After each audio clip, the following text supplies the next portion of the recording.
This is Kat with Beadaholique, and in this video I'm going to show you how to make a Y necklace featuring a beaded bead of Swarovski crystals. Now let me first start by showing you the beaded bead that I created, and we do have a full video showing you how to do this technique, and this is actually really fun. It makes for a wonderful little style there, and you can see that I've chosen that beautiful silver Swarovski crystal.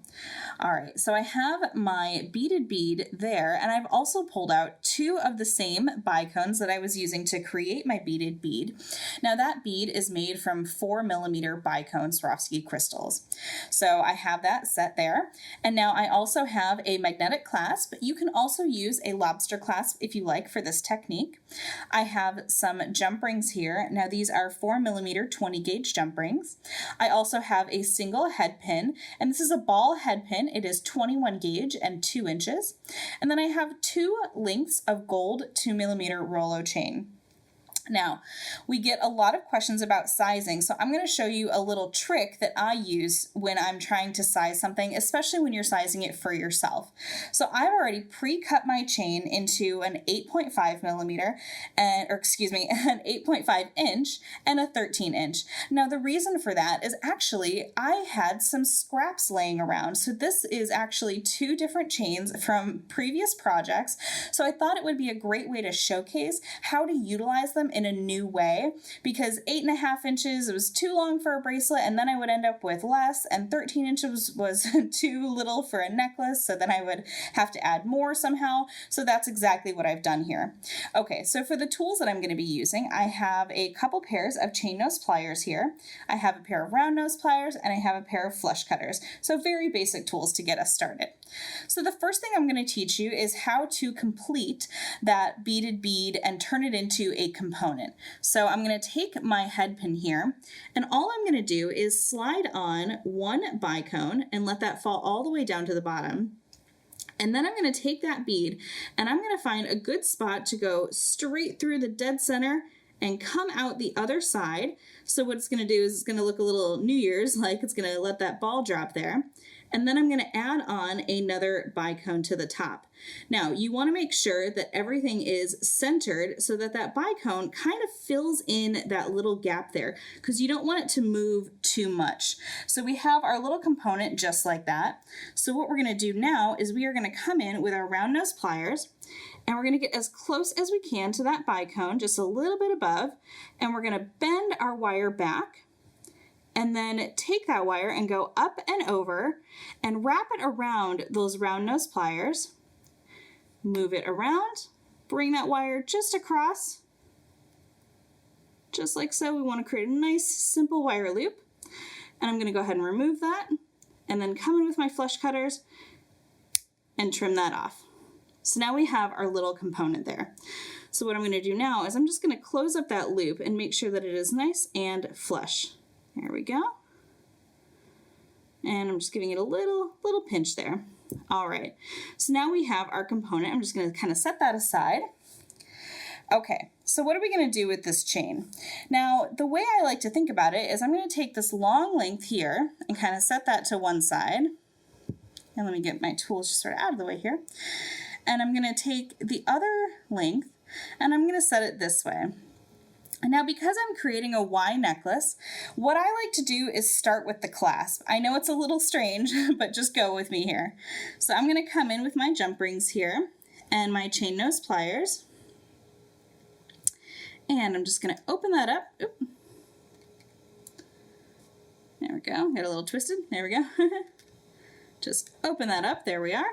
And I'm going to slip on one side of one chain here. And I'm using 20 gauge jump rings because I am going to be putting a little bit of stress on this magnetic clasp here. So I want to make sure that it's going to hold up nicely for me. Slipping on and magnetic clasp problems. There we go. And just making sure I have a nice good closure there. All right, so that's one side. And you guessed it, we're just going to repeat this on the other side here. Just with one. All right, open that up. I find it's easy because of the magnetic clasp, but just to slip on the chain first, and then we can come over here and connect that. Slide it through. And close that up, making sure we have a really good closure. All right, perfect. So now we have the back of our necklace done. So I'm gonna kind of move this, and it's gonna come out of frame there, but don't worry, it's still there. So now what I'm gonna do is I want to create a Y necklace. So let me just sort of move some stuff out of the way here. I feel like it's gonna be easier to see. Okay, so when you have your clasp at the back there, just like that, I'm going to just move that, and it's going to be straight, straight, straight, straight, straight. I want to keep it nice and straight so that when I know, it's going to come around and it's going to meet right up about there with my cord. So what I want to do is I want to mark that space by opening another jump ring here.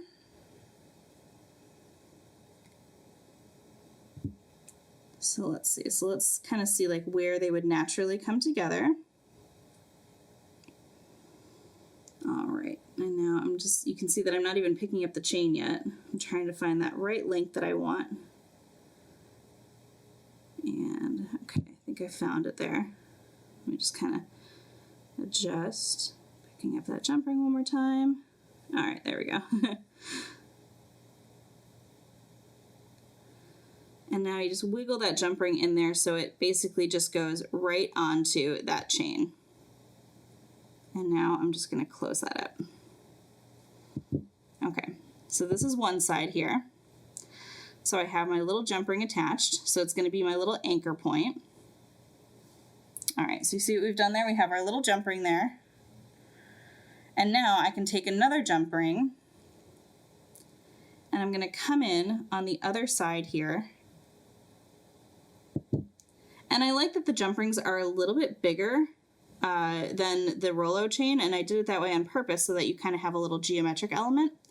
So now I have this one, and now what I'm going to do is I'm going to bring it together and I'm going to hook it on to that last little jump ring there. So this is going to create that Y. All right, perfect. So now when you look at our necklace, we have our little Y happening here with our strand coming down the center. That makes sense? All right, perfect. So now I also know that I have 8.5 inches here, and then this is now 8.5 inches to here. So what do I have? I have a 17-inch necklace. And of course we added the clasp, so it's probably about 17.25, 17.5. So that's one way to judge it, but that also makes sure that your clasp stays at the back of your neck. Okay, so finally we are ready to add in our last little piece here. Now here's another option for you to adjust the size. I'm going to add my beaded bead so that it sits right at the bottom there. I want a nice, long, elegant size there, but you can also trim that up at this point if you want. You'll have a little scrap, so unfortunately you don't get rid of all of your scrap, but it's a good way to kind of judge from here. So now you have this necklace put together, and now you can add that little extra embellishment at the bottom. So again, I mean, this is really simple. All it is, guys, is techniques of opening and closing some jump rings, and then that simple wire loop. And then the hardest part really is that beaded bead. So if you didn't want to do this with a beaded bead, you could add a Swarovski pendant. You could add anything else, a big charm if you want. Let's make sure we get our chain on there though. But it's really, really simple. And also you can see that I'm using a very delicate chain for this, mostly because it's what I had scrap left over with. But if you wanted to, you could use a thicker chain and to create this same style. All right, so there you have a beaded bead Y necklace there. I know it's not all fitting in frame for me, but there you have it. Thank you so much for watching. You can get all of these supplies and see even more tutorial videos by heading over to Beadaholique.com.